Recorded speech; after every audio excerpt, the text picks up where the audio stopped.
তাঁতি দলকে প্রতিষ্ঠিত করেছিল শহীদ প্রেসিডেন্ট জিয়াউর রহমান।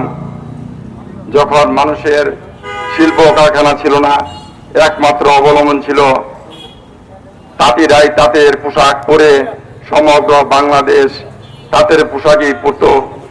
সেই বিবেচনা করেই এই 18 ফেব্রুয়ারি 1980 সালে এই তাঁতি দলকে সুপ্রতিষ্ঠিত করেছেন।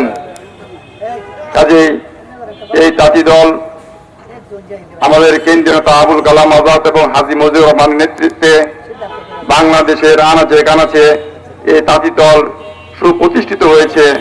তারই ধারাবাহিকতা আজকে 18 ফেব্রুয়ারি এই দিনটিকে স্মরণীয় করে রাখার জন্য আমরা তাঁতি দলের একটি আনন্দ র্যালি বের করব এবং যেটা আবুল কালাম আজাদ হাজী মজিবুর রহমান সাহেব তাঁতি দল যেভাবে গড়িয়েছেন, আমার এই 12টা ইউনিটে প্রত্যেকটা ইউনিয়নে তাঁতি দল সুপ্রতিষ্ঠিত হয়েছে।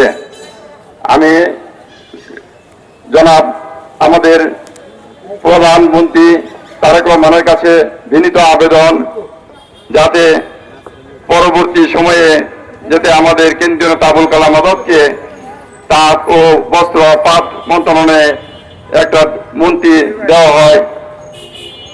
এটা আমরা ময়মনসিংহ জেলা তাঁতি দলের পক্ষ থেকে জোর দাবি জানাচ্ছি। প্রিয় সাথী ও বন্ধুরা, আজকে তাঁতি দল অনেকেই অনেকভাবে মন্তব্য করেন যে তাঁতি দল কিসের দল। আমি বলতে চাই, একটা শিশু যখন জন্ম নেয় তখন তাঁতের পোশাক পরতে হয়, একটা লোক যদি মারা যায় তখন তাঁতের পোশাক পরতে হয়।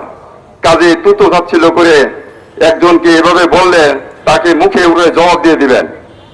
আমি বলতে চাই, তাঁতি দল আজকে আমাদের 12টা ইউনিটই তাঁতি দল সুপ্রতিষ্ঠিত হয়েছে। আমি আমার সহযোদ্ধাদের ভাইদেরকে আজকে তাঁতি দল প্রতিষ্ঠাবাসী উপলক্ষে আনন্দ র্যালি উদ্বোধন করছি।